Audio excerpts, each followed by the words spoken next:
This is how the 2008 crash started, and some experts are worried that it's happening again. A top Moody's economist just issued a warning that the housing market could be on the verge of a downturn and nobody's paying attention. If he's right, the ripple effect could hit jobs, savings accounts, and the United States economy. In this video, I'm going to break down what's happening, why Moody's says that this could be a trigger that puts the United States into a recession, and how you can prepare. Moody's is one of the big three credit rating agencies, and their job is to give a grade onto countries and companies on how likely they are to pay back their bills. Now, to be fair, Moody's has had concerns about the United States economy ever since they downgraded the United States back in May 2025. Their thesis is the United States is growing their national debt way faster than the economy, and that's a recipe for disaster, according to Moody's. But now they're saying the problem could be getting bigger. Mark Zandi is a chief economist at Moody's, and he's concerned about the housing market here in the United States. According to him, the housing market is heading south, and that could have a ripple effect into the United States economy. Take a read. Housing will soon be a full-blown headwind to broader economic growth,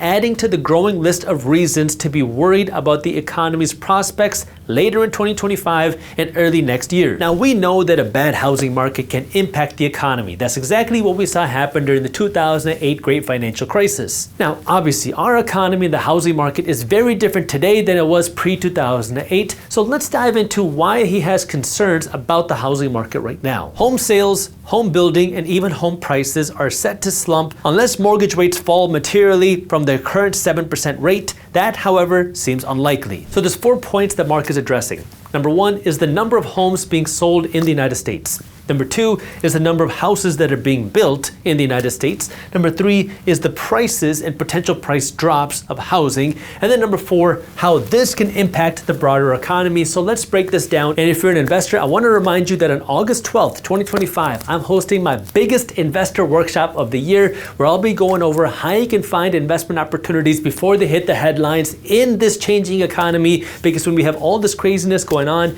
it also creates opportunities for the financially savvy. And that's what I'm going to be breaking down on August 12th. I'm going to be hosting this workshop twice, once in the morning on August 12th at 10:30 a.m. and again in the evening on August 12th at 8 p.m. Eastern Time. So if you'd like to join me, it's completely free. All you have to do is register, and I have the link for you down in the description below. So let's take a look at the number of homes being sold in the United States. Here's what Mark had to say. Home sales are already uber depressed, but home builders providing rate buydowns have been propping up sales. They're giving up. It's simply too expensive. So let's break this down. This is a chart showing the number of homes sold over the last 10 years, and right now the number of homes being sold is way lower than what we saw during the pandemic peak, but we're still also below what home sales were before the pandemic, before 2020. So clearly, according to the data, home sales are down. But this is where Mark says that bad data is actually not reality. The real data is actually worse because of mortgage buydowns by home builders. Here's what that means. Let's assume that I'm a home builder and I've built this house and I want to sell it for $600,000, but nobody's buying it. I could lower the price to $550,000, but if I do that, then anybody who's buying another house that I built in this community is not going to want to pay $600,000 because this person paid $550,000. So instead of me cutting the price of this home, what I'll do is I'll offer you a 2-1 buy down, which means if mortgage rates are 7% today, you will pay a 5% mortgage today, a 6% mortgage next year, and then a 7% mortgage the year after that, because I, the builder, am paying the bank to lower your mortgage rate for the first 2 years. So year 1 of your mortgage, you're going to pay $2,700 a month. Then year 2, you're going to pay $3,000 a month. And then year 3, you're back up to the 7%, and you're going to pay $3,300 a month on your mortgage. And this is where every builder and realtor is saying, don't worry, you'll be able to refinance your mortgage because mortgage rates are going to fall, so you don't have to worry about paying this price. This is what's been happening. These mortgage buydowns started to become popular in 2023 as mortgage rates went up, and then they continued to be very popular in 2024, and now here we are in 2025, and these mortgage buydowns are becoming very expensive according to Mark, which is why builders are starting to not offer these 2-1 mortgage buydowns. But there's one more part that you want to pay attention to. Obviously, this buydown helps keep home prices higher, but what about the people that took this 2-1 buy down in 2023 and 2024, hoping that mortgage rates would be falling?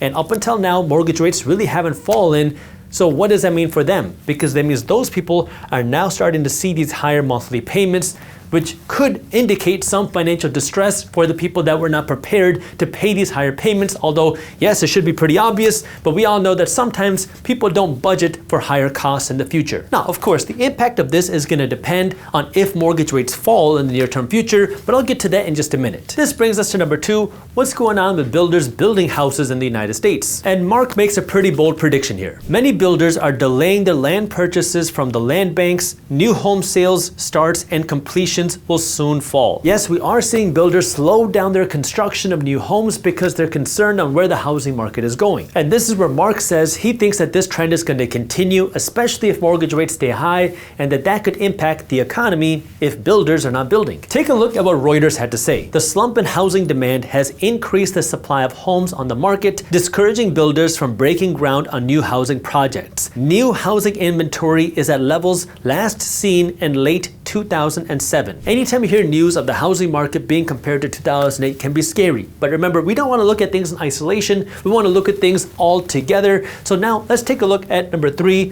what's going on with housing prices. Mark says that prices have gone sideways and are set to fall. 7% mortgage rates are hammering demand and there are more listings. You don't have to be a financial genius to understand that housing prices are not growing the way that they did during the pandemic boom, and we're seeing more pockets around the country seeing housing prices actually fall. Now, according to Mark, the big reason for this is the 7% mortgage rates. We have home prices that have shot up so much since the pandemic. I mean, we've seen housing prices jump up by around 50%, while mortgage rates have also gone up from 2.5% to 7% today, which means not only are you borrowing more dollars, but you have to pay more interest to borrow those dollars. That's making it very unaffordable. Even though historically a 7% mortgage rate really isn't that high. I mean, there was a time where 18% mortgage rates were considered normal. But the difference between now and before is how expensive houses have gotten. Because today in 2025, it costs about 5 times the median household income to buy the median house in America versus 5 decades ago, it would cost around 2.9 times the median household income to buy the median house in America. This is where Mark again is saying that the future of home prices is going to depend on what happens with mortgage rates, which brings me to what's going on with the economy. Now, we know that changes in the housing market can impact the economy, because if we see a slowdown in housing sales, that's going to impact how much money realtors are making, and if those realtors can pay for their mortgages or buy cars or spend money. Plus, it would also hurt the banking industry and the lending industry, because if less people are buying houses, less people are getting mortgages.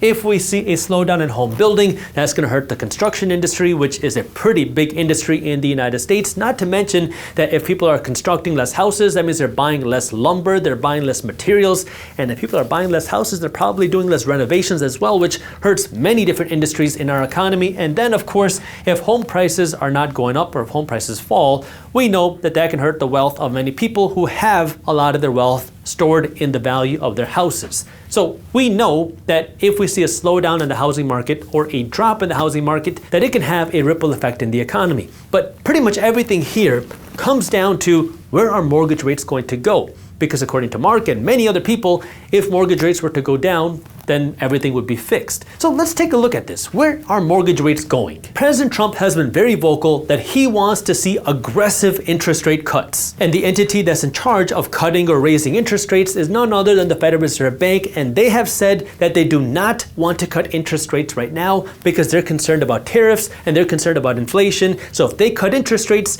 they're worried that can make the inflation problem even worse. So based on the information we have today, it doesn't look like we're going to see a big drop in mortgage rates anytime soon. However, things get interesting when we start thinking about 2026, because Jerome Powell, who is the chairman of the Federal Reserve Bank, is set to see his term expire in 2026. And President Trump has made it vocally very clear that he does not like Jerome Powell and that he is very likely going to replace Jerome Powell with somebody who wants to cut interest rates aggressively. Now, this is where we get into a lot of theory and speculation, but if we stick with this scenario, if Jerome Powell doesn't cut interest rates a lot in 2025, and now here comes 2026, the Federal Reserve Bank sees a big shakeup, and now there's somebody leading the Federal Reserve Bank who wants to cut interest rates aggressively, that could mean that we see a drop in interest rates in 2026, which could lead to a drop in mortgage rates in 2026. Again, don't take this for word, because we don't know what the heck is going to happen. But if that were to happen, then that could change a lot of these things, because if interest rates and mortgage rates go down, well, then that can then boost home sales. that could then encourage builders to build again, and that could then push home prices up even more. Although then, yes, you'd be borrowing more dollars again, but we don't know what's going to happen over the next 12 months. Some people are very concerned as to where the housing market is heading and how that can impact the economy. Other people are saying, well, these high mortgage rates are good because we should not have this much debt in the economy.